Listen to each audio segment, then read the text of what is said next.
কেউ কেউ আমাদের অনেক ছাত্ররাও সংবিধান বাতিল করে দিতে চায়, নতুন সংবিধান করতে চায়।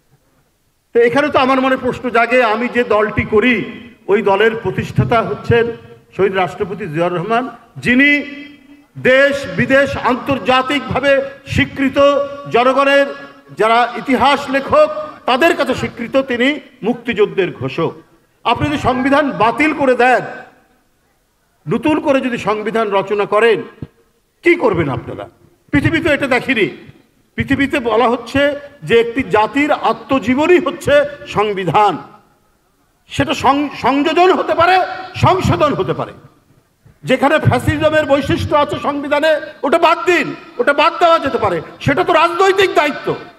সেটা রাজনীতিবিদরা যারা গণতন্ত্রের পক্ষে ছিলেন, যারা গণতন্ত্রের জন্য সংগ্রাম করেছে এবং যাদের সন্তান রব্বানীরা অকাতরে জীবন দিয়েছে, এই সমস্ত রাজনৈতিক দল যারা জনগণের ম্যান্ডেট নিয়ে ক্ষমতা আসবে, তারা তো এটা করবে। এইটা হঠাৎ সব বাতিল করে দিলে পরে তো মুক্তিযুদ্ধকে অস্বীকার করা হয়, স্বাধীনতাকে অস্বীকার করা হয়। সংবিধানের মধ্যে আওয়ামী ফ্যাসিবাদ বাকশালের যে বৈশিষ্ট্য, সেটা দূরীভূত করতে হবে। কিন্তু সংবিধানের ধারাবাহিকতা থাকবে। যদি 240 বছর মার্কিন যুক্তরাষ্ট্রের সংবিধানের যদি ধারাবাহিকতা থাকে, সেখানে যদি কয়েকবার সংশোধন হয়, আমাদের সংবিধানও সংশোধন হবে। কিন্তু বাতিল করে দিয়ে একেবারে নতুন কিছু করতে হবে, এইটা মূল স্পিরিট, স্বাধীনতা যুদ্ধের স্পিরিট, এটার সাথে এটা সাংঘর্ষিক হয়। যে দেখুন, আজকে মানুষের প্রত্যাশার একটি পরিবর্তন, সেই পরিবর্তনে অন্তর্বর্তীকালীন সরকার হয়েছে। এই সরকারকে বিএনপিও সমর্থন করেছে, নানাভাবেই সমর্থন করেছে, নানা দিক থেকেই সমর্থন করেছে। কিন্তু এই সরকার যদি কোনো একটি দিকে হেলে যান, তাহলে এই সরকারকে জনগণ কখনোই মেনে নেবে না।